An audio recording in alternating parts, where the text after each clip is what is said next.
Hi guys, today I'm going to explain how to do బెండకాయ గుత్తి. బెండకాయని హాఫ్గా cut చేసుకొని and వర్టికల్గా cut చేసుకోవాలి. And ఎలా అయితే వీడియోలో ఉందో అలా కట్ చేసుకొని పెట్టుకోవాలి. సో ఈ పౌడర్లో ఏమేమి ఉన్నాయంటే sesame powder, coriander powder, jeera powder, salt and chilli powder. So పోపు వేసుకోవాలి. ఆ పౌడర్ లేడీస్ ఫింగర్లో ఫిల్ చేసేసుకోవాలి.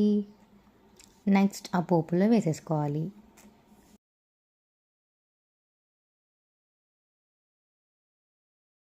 సో వాటర్ క్యాప్ పెట్టుకోవాలి.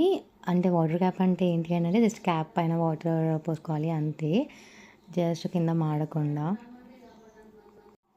నాకైతే చేయగానే తినాలనిపించి దవ్వ ప్లేట్ తీసుకొని తినేసాను.